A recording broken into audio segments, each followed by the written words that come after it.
What's going on, guys? Matt in the Hat, Keller Williams Diamond Partners. You are tuned into the hot list. Welcome to episode number 271. And in the hot list, we discuss properties new to the market, either that I have listed for sale or my brokerage has listed for sale.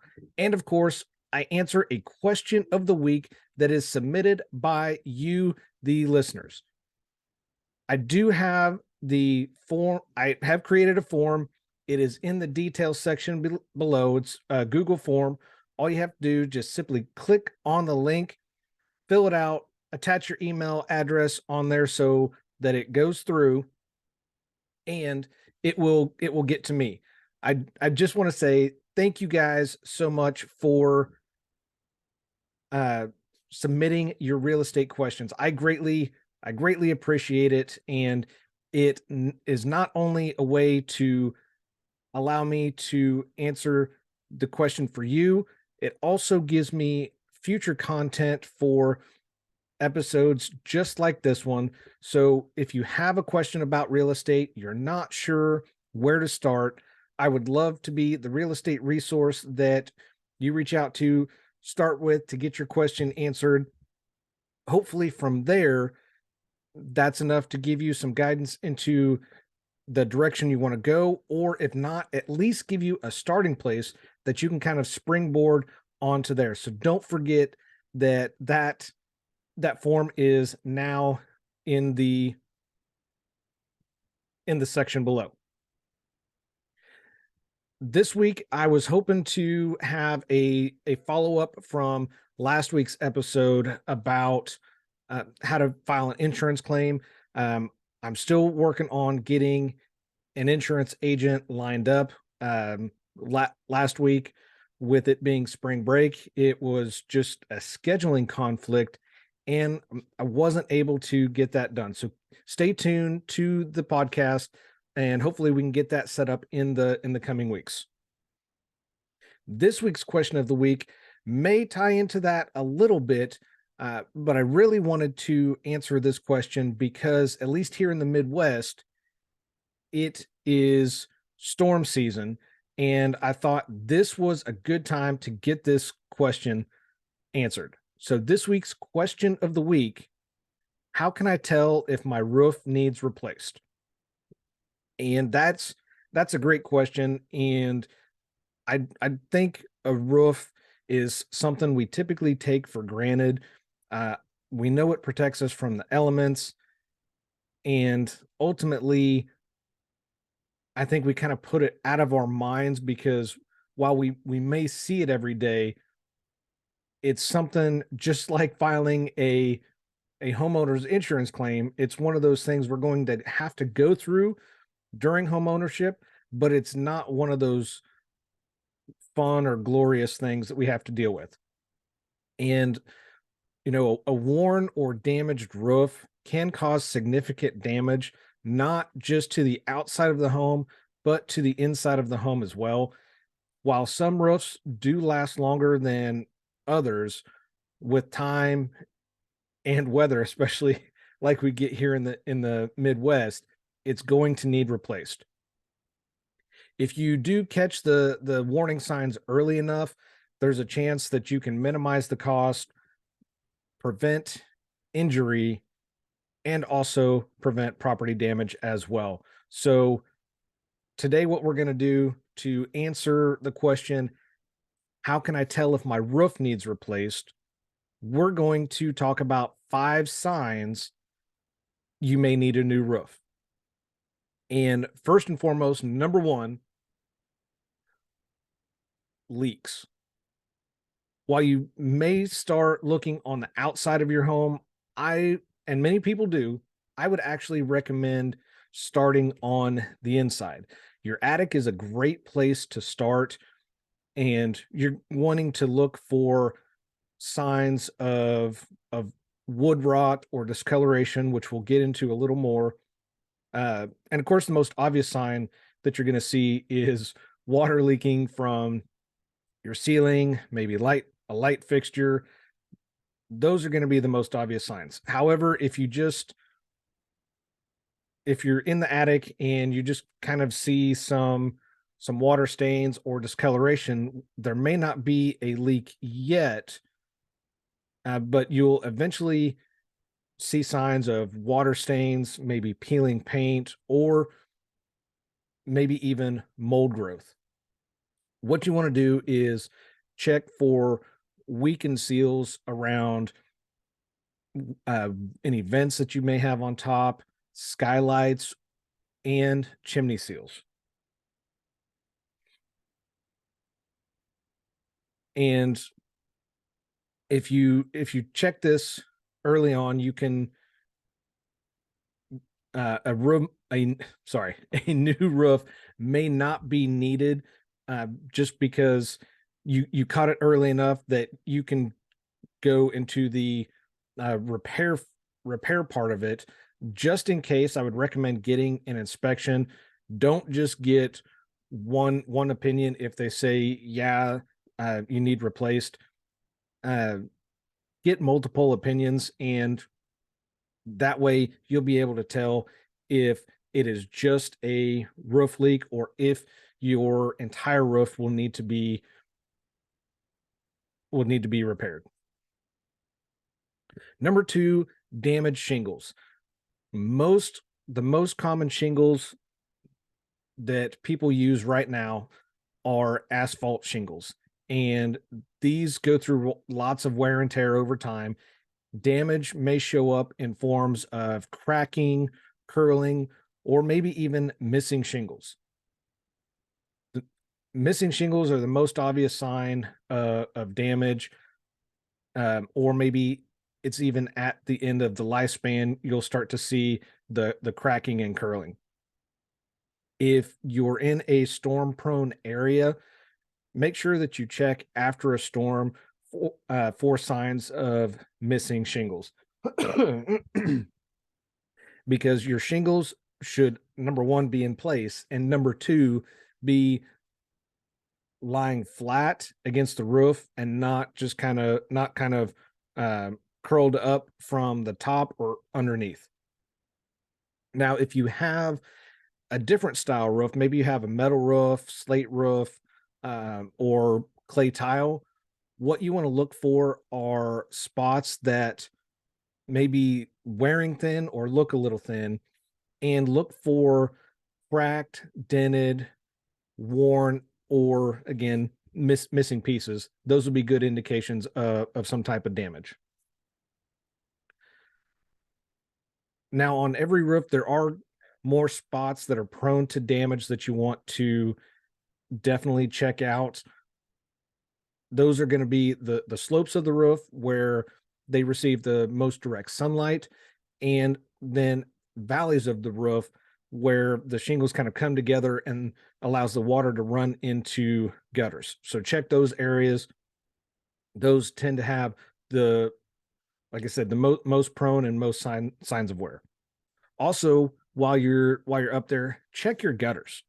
Not just for damage on your gutters. Often what happens as the roof comes to the end of its lifespan, what you'll see are granules that have run off the shingles and into the gutter. And granules are pieces of asphalt that are embedded in the shingle, and these serve a couple different purposes.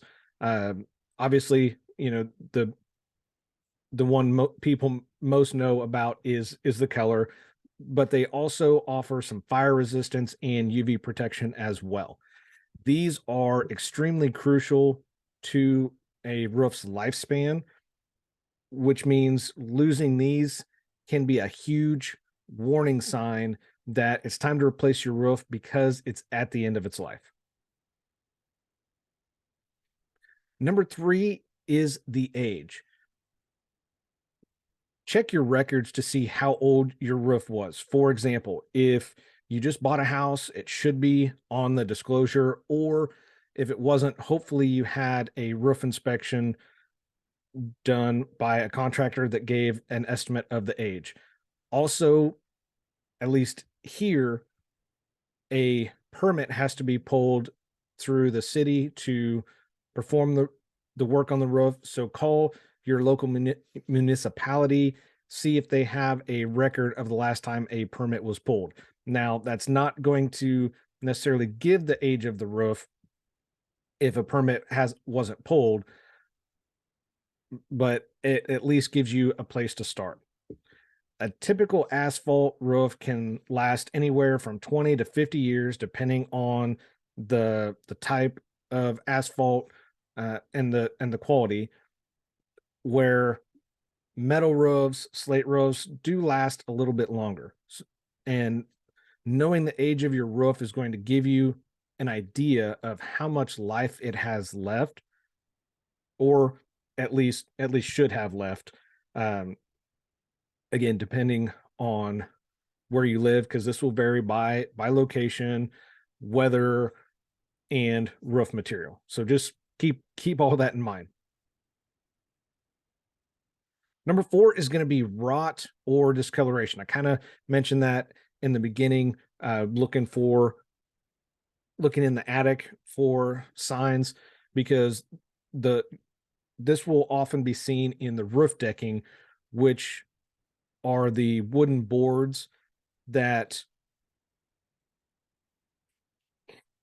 the wooden boards that are basically the foundation of the roof system, because that is what everything is adhering to. So your roof needs a solid deck material to be installed. When decking's integrity is compromised, you need to replace the wood or maybe even the entire roof. For example, 2 years ago when I got a roof, there were spots where they had to cut out the decking in, I think it was 5 or 6 spots. They didn't have to replace the entire decking, but they cut out sections that, were anywhere from 2 foot square to one area. They replaced an entire 8x4 sheet because it was just soft. So look for rotten or discolored decking in the attic. If there's rot or discoloration, water has gotten underneath the roofing materials and soaked through the wood. This could be a sign that water is getting underneath something, or that the roofing materials are at the end of the lifespan.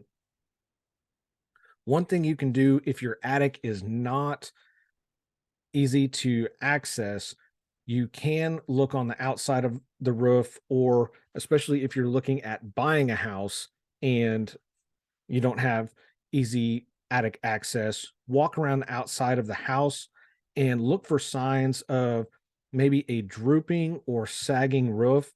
These are going to be signs that there is some wood rot in place and is a definite sign the roof needs to be replaced. And finally, number 5, unwanted house plants. In this situation, I'm not talking about the plants my wife seems to keep coming home with because they have to be rescued. I'm talking about moss growing on the roof.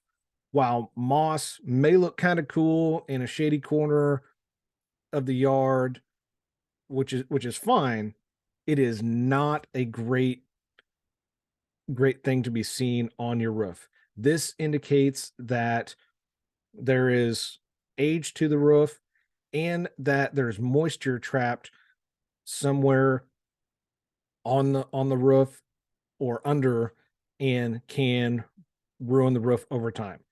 So if you see moss on the roof, this is usually a sign that it's an older roof, and you may want to have somebody come out and check it. Now, what you also may see are what looks like black streaks on your roof. This is typically just algae. It's not moss growing. Now, algae can start growing on roofs that are anywhere from 10 to 15 years old. While this doesn't mean your roof needs to be replaced, it may just need to be cleaned. It's still a good idea to either inspect it or have somebody like a contractor come out and inspect it, and just make sure that everything is still solid. There's no moisture and no soft spots. So there you have it. Those are 5 signs you may need a new roof. I hope this helps and gives y'all a place to kind of start, or some signs to look for with your roof. Uh, I hope that you enjoyed this, and let me know if y'all want to hear kind of more detail or maybe some more stories from a professional.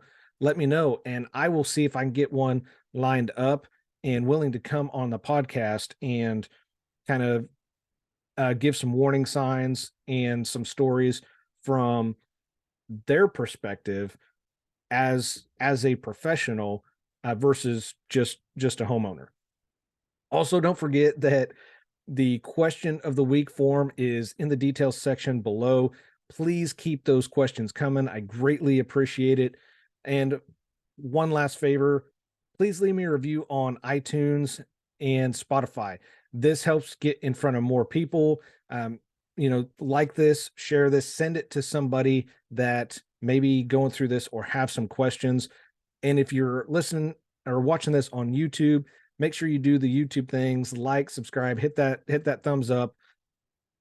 It gets me more in front of more listeners. And the whole reason that I do this show is to answer questions, give back, and get in front of as many homeowners as I can to hopefully give them a direction to start. So thank you guys so much for tuning in. Again, I'm your host, Matt Johnson with Keller Williams Diamond Partners. I do this because your experience matters and should be trusted with a veteran. Y'all have a phenomenal rest of your week, and I'll see you next time. Take care.